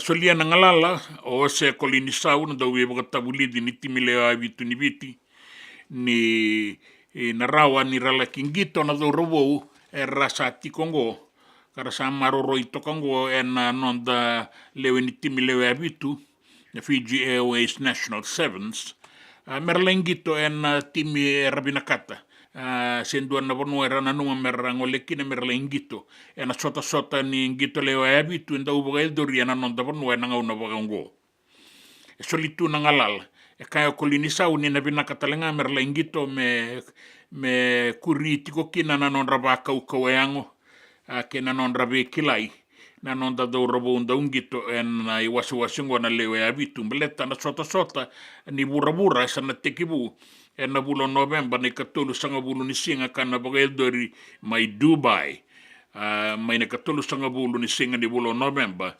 medoba na imatai ni singa ni bulo December na sota ni ratu suku na bowl ka andau baga eldori na biyambaki rau sabaga baga rau talitiu kinango na timerua ni matai walu keina ovisa na baga edori ni kawalu ni November na kena iloko ya na kawalu ni November baga reita kitiko mai ni rato sa baga ndeta kana tamba ni timinio visa na bakingo rato na maroro etale na tanoa sa tiko mai na soba mai na mbaki ruan dolo rua sanga buluka tolu na mbaki sauti rato kani rato na maroro etale na mbaki ngo ye kana iliu ni matai walu na tano senga ni kahan ni kanga senruka ya rabaga ritaka kina na non ramangosa kina non rakila na ngito na kina ibaga tangin dengan desa rebaki berabe kila ibinaka kina na dorobo kangaraba kina baga binaka na kina itabi ya sa kau kina soba na tano na bakiru non doluru sanga bulkarua kasitiko mai kina na ngaunango ka chuki fong chu na komisiona bagatawa ni ratu na maroro etale na bakingo ya ratu ka to mai na kemba ni matei walu ya besibi mandana koro endangai kalu na taura toka na mbuno ke na maboa na maroroi ni tanoa. Kina bia sai wura mbo si tiko mai mereke na ngaunango na bagayanga taki ni leise ni ndakai kara bagayanga taka tiko eso merwe boga maboa taki kina serwe boga mateisara en be bonu eso en da sarongo da ni boga doritiko kina na pana boga be Italia na tau keni rangi tiko na kena leise ni katu talenga na kena lawa ke baka sa boga sau sataki ia sana rei vinaka me anrabi sendike vitalemanda na kena lawa. E kai Kamala Harris na ibuke ni presidente mai mereke o ko talanga en boto kena toka en doranda kai ia maroroitu me bai nga takinga na kena ngauna kena inaki. Bibo sakitaki boga lebuti kona tikinango sanga walanga na ngaunango sando bibo sakitaki boga bunga na ngalala koto na laiseni nindakai veira ratau kena mai mereke saru lebu na kena boga ngataki boga be Italia na be kornibuli kena be bonua ando lakobi serra tiko kina boga lebu leo ni bonua kina tukutuku ni raki ya zoba na bongi lebu ndai na do maga tona raki en roni uku na lo tau wanga una na udu na kabi ia na ndei koto na kene tuba ki ndai kina singa tambu ni mataka mai viti kina singa boga Hawaii ke Santa Rosa ke Sacramento mai California e boga rita ki tiku mai na ngaunango ni mbula toka na dangi toka lau kuna lo tau wanga una na uda na deba ke viti le buserua na mosi na bua suba na usori kautani ki na bualiku ki tailevo na itasiri na deba ke mbua na toka lau ke maduata na sano da kaunrove ke na kena be anu mai di kombia na ngele lebu tabe uni ke yadata ke na sana erua o lau bata ke lo mai viti na se ua na wasa na rondi bora na sona ngauna ni mbula toka kina na dangi toka lau deba na sanga ni bisau na tuwa kini nraki ndai kina singa ni mataka na wa ae miuri nganga chua tua matakoa ai ro tekne ausnet ne lelei fayaksa ni mbula vinaka sai kwengora ni tukutuku ni nraki tukutuku na nonda vanua kena via sai burubura kena tukutuku ni ngito Na nonda vata ki City Veni Raturala.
JJ's Food Shack. E tiku kete kina na kakana boka biti me pakana kokonda. Lobo benga ni ngai kani doitu na bundi na ndalo se tabioka. Na kakana boka malangi me pakana steak baka loka kena coleslaw.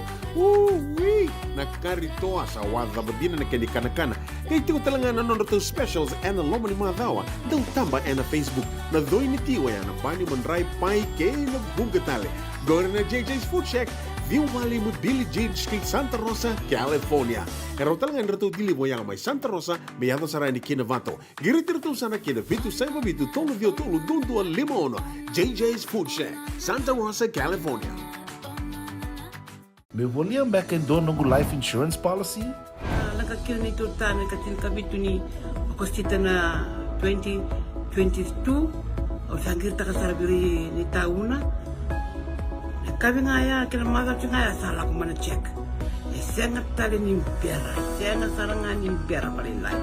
In time sarangan mai. So ang kali warga tala tunda warga. Kuwertongko. Kau saya lo dengo kamu binasa. Iyo, o ya sarangan buna. E rau sara. Sa tiko na pepa se senga. Bula binaka se tobi mate. Kambani duan nga kana soma mena claim na lom ni rosa nga bulu kabana ua keada na lenga nisa e ambaki roa tina policy. Text mai kina wasa eva walu ba dua tolu walu lima e na kena i tuku matai lalai. Oya na wasa eva walu ba dua tolu walu lima. E senga dina ni kara rawa na daka waka keki ba. Ia endona kainda wipu ke kawaka mamanta taka tuna bengaravi o ia ke tuna kenda toka kana. Leika na dalo na bisikete na reo bata na sunbells e tinimbulu makau. O kenda tona senga tiko ni driver se senga ni waka motoka kanda o dren na tutu beto seki. Erto satu wakarao na Divine Pacific Food Mart mai Sacramento merto taladeani na nung ni voliboli. Rawa sara. We tartar ngayani na taliboni diwan 21 saibarua merto bakarotaka katalada mai na nung ni voliboli ena kenangona totolo tua. Divine Pacific Food Mart. Viturua Diwawalu Franklin Boulevard, Sacramento, California. Namba di taliboni ono saibarua. Erto ngarama talanga ni kenalay waka sumburi ani nanomu yaya. May nanondo to stoa kinanomu mati ni katumba. Nanonda bata-bata kay City Veni Raturla.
Onggo na rongo may wala ni Songo and a radio bulando vata San Francisco.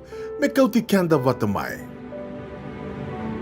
Na besure tiraramba, ve kenda na voi tiko e ningoen na ve vonua bolekati Santa Rosa, Sacramento, sa California na ve vonua bolekata, mendalaki marautak na nonda singan ni tungalala en bakingo. Rato na vengarabi tiko kina na Ono Foundation USA.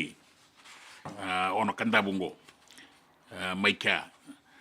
Ni bula benaga na wekanda ni rongo da tiko na itukutungo ni ngai mbawi tukutuku ni takaya ni naboga idori ni katini kandua ke ni katini karua ni singa ni bula o kotoba naboga idori tiko nga na Sonoma County Fairgrounds Santa Rosa, California. Ni sa sureti mo ninga ya do ni kina bia bugarita kitalengani ni sebotiko na bola na buatunoloa ke on nivele tarana mo ni buatunoloa ni boli taki abitu nan raunan dola ni sana kilati ko na tikina ni nangale buande takasarangani rawa ni oni reidirato na kena bugailislis merato na rawa ni bugande takabi kemuni na bebo sakitaki ni ibengarabi oni binakata moni leki bugai dora ika rato na tiko talenga ni kina na tambana nimbula na tambana ni labo musuki na FNPF na Digicel na Tauke Land Transport binakabagalebu na non-rato tiko talenga na Unit Trust of Fiji ke na be tambana iso tambana ni be boli ke na business na Fiji Trades Commission ke na be tambana rabe buke kina mo ni alobina kaninga itukutuku ngayan the Fijian Holding serto na tiko kina na ministry ni Ngele ni Matanitu sakere mo ninga ibital notak mo ni tukutuku ni takayani bulo September tingo sa roro tiko mai na kena ngauna do talanga na bisuri tingo me na Fiji Runway Resort gala na boga dori na kena songo na boga rawa yo kotoba na karua sanga bulu ka 5 ni singa na boga dori tiko kina na kena songo mo na 5 na kaloko na kabi kina tinikan dua na mbongi binaga boga lebu na nomuni na yado tiko yani na Caneros Resort moni laki sotakina na kena songo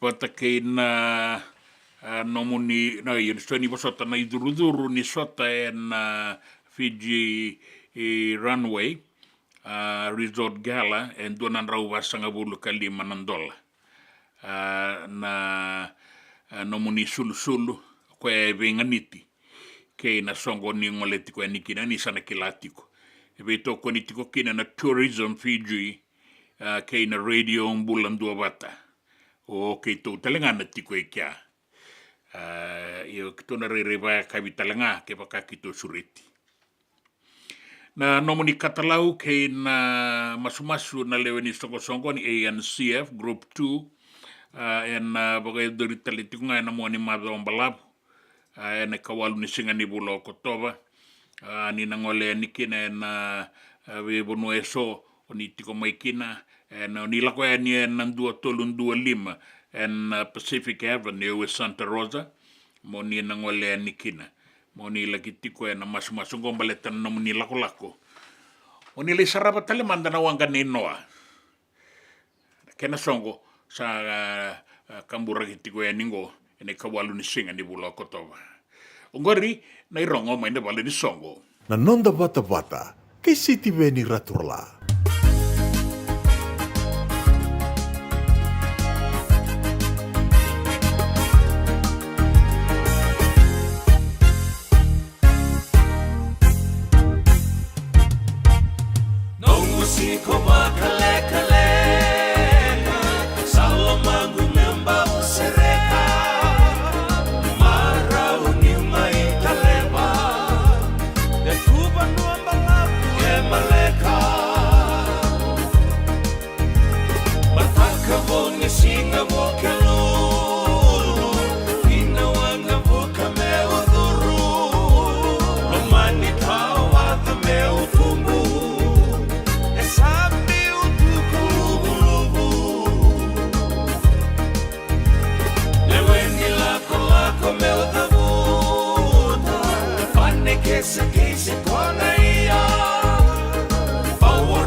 E senga dina ni kara rawa na daka waka keki wa.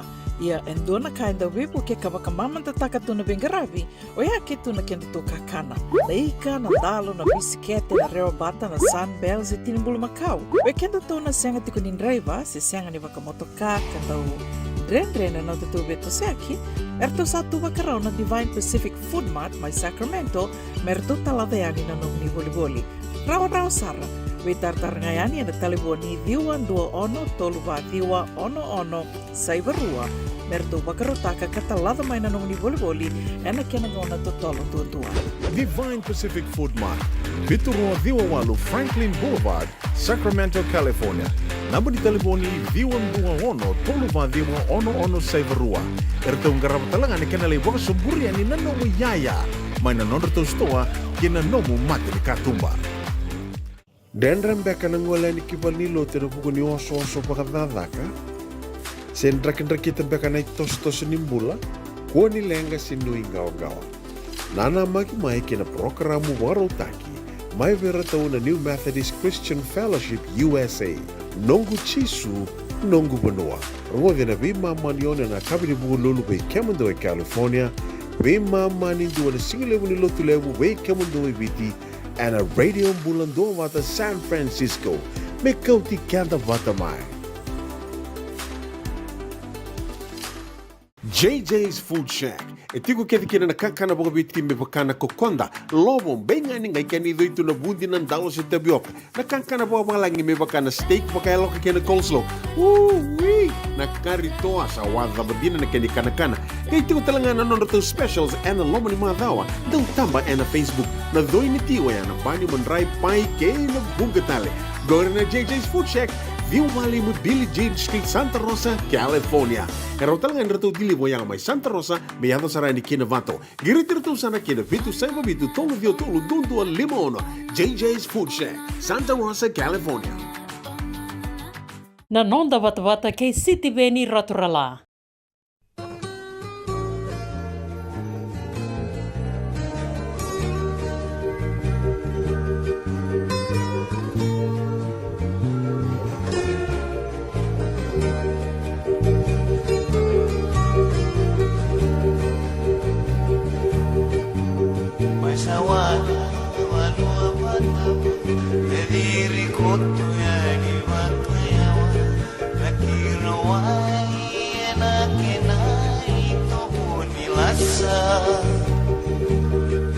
Si kalutu ena totomo Yuchi loma tuna ena mata Donguna numa bewa segi mati Sikani rawa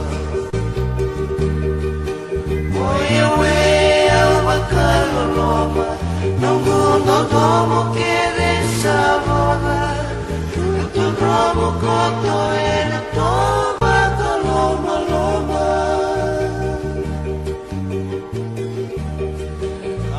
Sarakile sukina tewa kitomo kamu mai waturoba Nandina ulu apa sudi ko kamu mau ngoma Enrau makan rau nasi nika Resoli biau Sengeni okana matai Sabakana o maina semewa mewa wale punidani sama kau kani dia belumani au kania ena besina tukarana wale ini matamu isawanga meu baba kananadu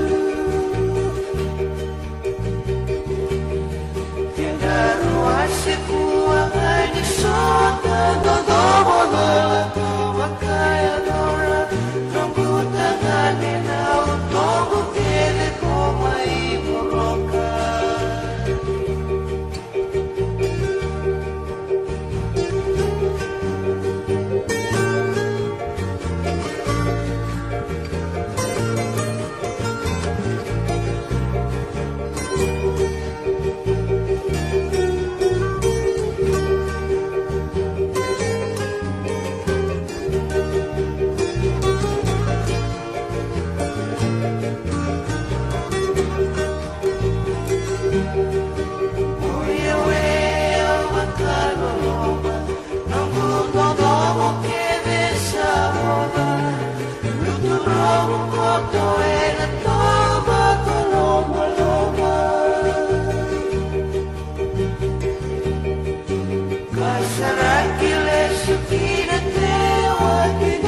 Andi na ulo mai ndomo abu mai vaturova na itala noa e sawana a sere na inga sendibuli ilia sambara vilala.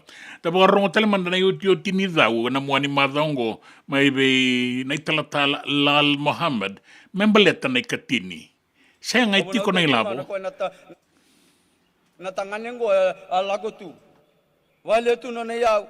Wale tu no yau na kaba bura. Lebe kende go sa lebe chuka nonda ba le chuka nonda yau nge chuka tukun chuka senga na ilabo senga mande na ilabo me soli mande na singa tambu me na labo ndo boli yang kona chunga $9 $10 $5 lago chuka na ngun yang kona na bongker na raw mai be na soli bosoti yau kandi nango o sa sota ba uchimai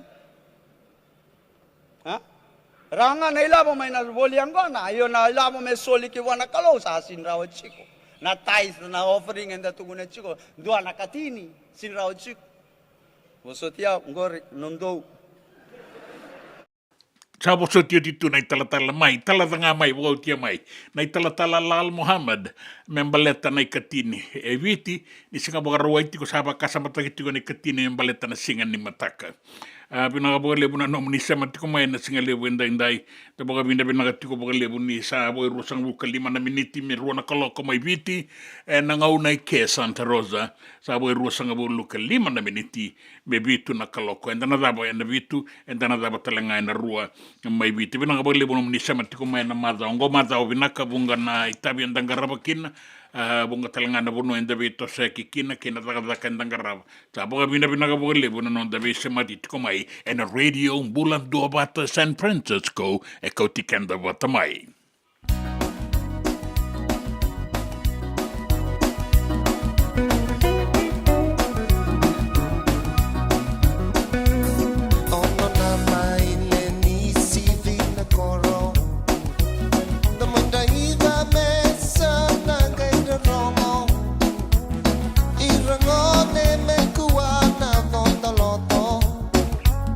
Solinga mai na i voto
ono na maile ni sivina koro veiratu na ilawalando ve mga marutaki na kambani semat ko may kinabot ko ibig na mata seremenda baka dabareni kinanonda ngauna ya dabarongo manda kinatambada ni viso tu telangan nonto zawe na madongo may be una isi matiwai dona kisi ke to aling garava e to la dorvor to kambatan dona baini buaka to banga mate ana buaka kadi to kaya no to keni buaka kem do kilangor no buaka chikolo iku sen ke bonongo kem do kilani dal na kanto da kaba chikolo sen lewa saka de bena kisi sol me bena kisi o sin kilan o asen tu ve na list no to kisi kango kaber to boys mai do kilani dal se anke to sin dal ke la ko lo mai andur na matai maramani lewa o sa babinaka ko no reso mo ko no milaulu maleto ko na ron to da bali le minito to tukuna na kandina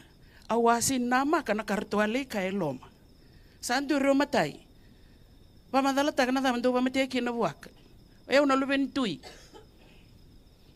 nongu tutu na tui ni bonongo au le wana buaka au le wai koea o koea sini kai bonongo ko ba wa chinga miki la kona kena karua ba madala ta kana da bos ba mate ki na buak ka ko nongu ratu e ngone be no na ratu ko e bosautia eu na kai bonongo eu lewa anga ya no kena katolu sasi kana leni wa bosa babinaka ko ni dobosombo ka ko eu nongu nana na nganen ra no ratu o eu basu tura ngai korongo kena balmbale ana ka ke deutara e warindu era ni bosakina na lawa e didi ngano na didi law is law ni taraba ka taonda do ni ndone yaya se ni nomu rachaji tu kinongona lubenda offense of theft takes and carries away without the owner's consent 9 to 15 years imprisonment. Ito na kina bekenda to ya na singo ya na ito to yang kai tau be tui. Be liu ni abusa.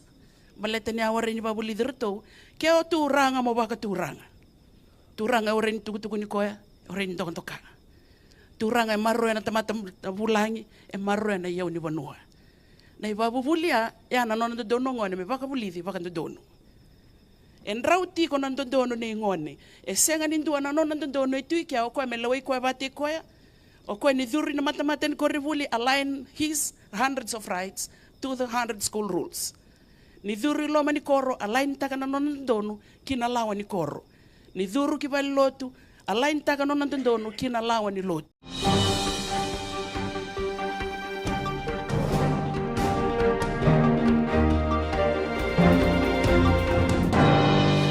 e ulutanga ni tukutuku ena nonda banua e boreita kana daunia ni nonda matani tu professor Biman Prasad ni rawa beira na bogelis lesi boga matani tu me rawa lewa na matani tu ena iboga raw ni lagaka sena kena itu batu baleta ni rabi ngarabi na matani tu senga ni lenga takikina ande na rawa ni rabaga dengui sera totongitaki kebaka era bogarita ka boga nondono na lomandra en veitiki na so e malewa en vengarabi ni matanitu e kana prime minister sitiveni rambuka ni nondono mendambe manda endua na matabe bangangai mera ni madalakina na dondono kenandina ni lesilesi nei babra mali melaki liutaka na tambana ni be bangangai ni matanitu na Fiji Independent Commission against corruption na FICEC.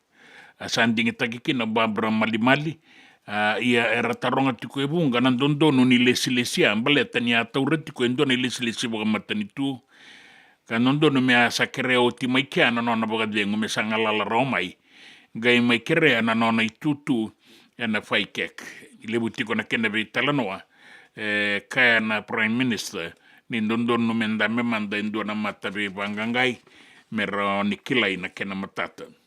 Kinangito, e kaya o se kolini sau ni sa tu nangalala veir na dorobo uleo ni timi ni biti nang gito lewe abitu, ni rawa ni relekingito na sotale na ay songo-songo ni gito sotale na timi keba kaya rabina kata, mera rawa ni gito tiko kina rawa kau yango tiko kina, animbera na sota ni bura-bura, kana bugay dori may Dubai ene katulus ang bulu ni December kina i mataini singa ni bula o December. November kina December na sota ngō. Na ratu sukuna bowl, o koe kandau walata ki ena beamba ki ena matai andra e rua, ni tambana ni be tango makina matai walu ke ina o visa. E wakareita ki mai ni sanagai waka edure ni kawalu ni singa ni bula November, e rato kai toka na daurawo mai na sova, o kito na maroro e tiko ngai ke mendua tale mandana embaki, na tanoa. Ia rato kai tiko mai ndele nambua, a rauta mai keri, sana toki manda mai ndele nambua na bonuan dina ngai ndondonu, me tiko kina na tanoa. Ia, na tiko kina na mbuno, na onga, ke na bosota. Kina bea sai burabura, be tala noa tangi tiko walebu mai mereke, na iulutanga ni yarangi, ke na laiseni ni ndakai e tiko vera na lewe ni banua, na iwagarau ni kena wakayangataki ke na maroro ni mbula, ka en rabi wakabinaka kina, na kena wakayangataki na indakai, na be banua eso, era tiko kina o era sabaka laiseni, mera wakayangataka. Kana i buke ni presidenti mai mereke o Kamala Harris ni o koe talenga e tiko nanona dakai i a sa tiko watangana kena lawa kena i warau me wakaingata ki kina.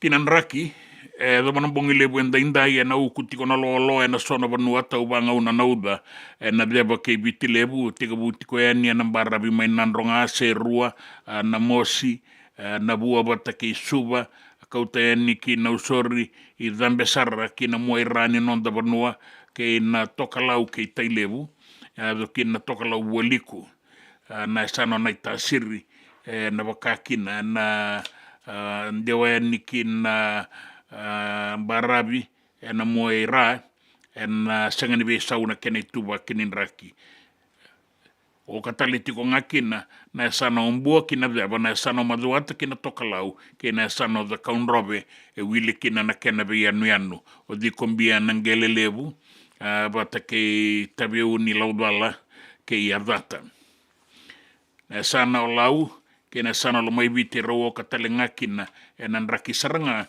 and then dono magatiko enda indai mai viti ena be bonua sa da buti ni kina go ena sanga ni be sa una tau wanga una nau da mbula sara toka lau deba bata mbongi fayax gor ni tuku ni raki na tuku ena non da bonua na ulo tanga ni tuku ena be sai burabura ke nangito na nonda bata ke siti veni raturla.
Besar na sema tiko mai sa wala tiko na ngauna nda be tala no mi tiko e bi dango ranga ya tiko mai na non rit tuku to be sa langi langi do la bena rigi ambulan dua bata tai city tiana serre me robota i reo e buaru na lengo wu me tamusua ngandi sela ngandi waisile o ngandi kale bimbi o lengo ya to be sa sanrata Apollo Korbuka mana seitaba bena ka bole busara Apollo vina wele bona sema tiko mai tuirara sei bena bona bugaro rongo tiko mai kina duita kini bulan-bulan vina tiko na bubale alolo matuani na wele erigi una isi nambose bota ina servir na biokani rasota na kabini kuwa mai torokina nambua na vale nei tumbu indai do sanga ibi bosa kita tiko ya una Andunga lebi bosa kita kana no mundo sota singa inda kalunga tatiko nanraki ke na no mundo lebi bosa toka ingali wise isa ayo bina ka usaba ro lago tiko eningo toka inga wise ni mai boga singa lebi manda rongo bina kana serre ye sanga rongo bina tiko na serre rongo bina ka kebe una tuku ni bisuri tingori bina ka boga lebi toka ingali sabo no ino bina sila ratuba to toka na serre na freshwater Sydney mai Australia balai rotu mai soa me usa ambulasia to na ronga serre ia pina ka bole wasimada salambong ni bula bina katale to na serre era kai ke tunga mai ni to na serre ia sabo ka bina ka bira na bi mata serre era mai do bata ke kenda na singa lebu enda na non da bata elesi wong ni bula bina ka kemuni ni bula bina ka na maka tiko no muni tuku ya sampa di tikongo elesi wong en budon na tembara nanga boka ni bula benaka toka na rondo rongon ni sere na sere ni panua panua lebu Amerika ela ko tiko ni kina na bengarabi bina ka lebu kan ni bina ka tiko elesi na mua ni madongo pa se mada salambongi wata KO na turanga ni valu satungo ni bula benaka turanga matangali salolo matuene salolo matali tunga ni ke ni kanala etuani giolele zau ni bula benaka turanga matangali kuna tiko mai ni baka matana toka na no muni sote turanga matangali kanjira sara matangali kanjira sara kemini nakila lago mai South Africa na matani sote baka matana bango sa mai toka baka lengo ambo mai leurai toka ni benaka baka lebu matangali kanala etueni ngiolele zau ni bula benaka Becky D arnaandra baka wangai ia madi umeru bula benak rongo benak tiko lolo matuya ningo enarere o isa enarere ngangori na bosa ito kaya niliu pinaka bole usota ni matake balilot kerawa apa sebula zolangali turanga matangali zolangali bina lebu kerebia merungele nominasere na senimako isa kemuni sabola sertungani tapong na notangona ni pingarabi ora kana senimako wangara mandana muani mazongo ndenga imbasi kama na mazo katumai pinangabole buna no muni semati komai to sana bi tala ke enam bula binaka ke na boka no ni kalungata ni samode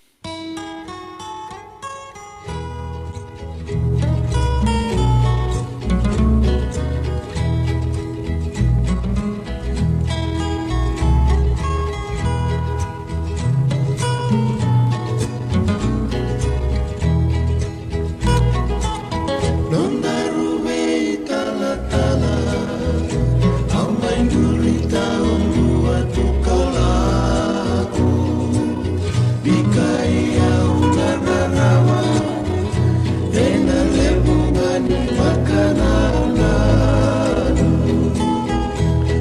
senga nikila senga una dava mea dona sota tale kona nei elo mangu kona numi no venga gani masu aukania tuna waini matamu ebe singa keve niko yali Tena bakale unayano Beura idi kota lenda lopani Ena daka bakadama Itawasi kendaruna wasawasa Nae bola kena masu Bebakane ninondaruya daya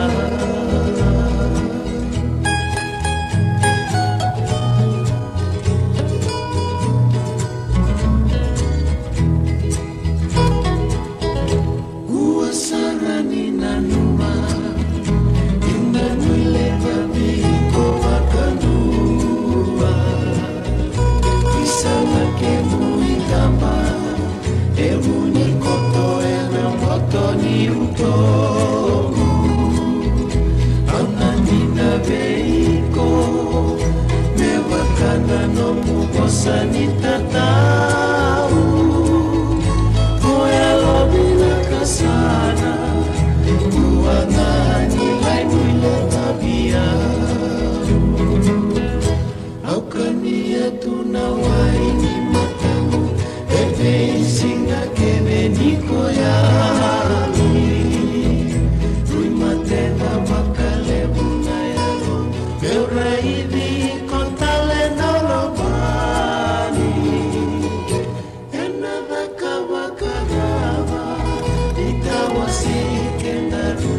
Sawasa Nae bola kena masu Bebakane ninondaruya laya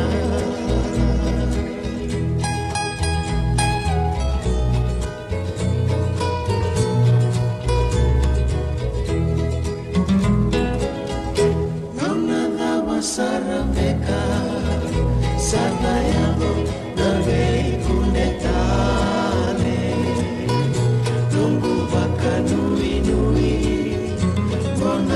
Sumula tale mai kibale Auna masula katiko Kibuana tamanda mai nake E adona sotamula Kaitawa seike narubo mate Aukania tunawai matamu Bebe singa kene niko yali Primatena bakale bunayano Beura idi kota lenda lopani Ena daka bakadama Itawasi kenaruna wasawasa Nae bola kena masu Bebakadeni nondaruya laya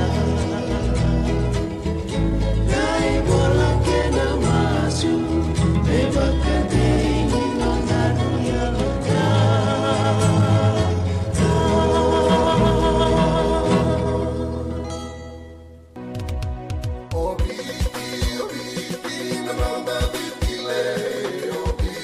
Nanda Vata Vata ki City Veni Raturala and a radio Mbulan Dua Vata, San Francisco. Me Kochi Kenda Vatamai.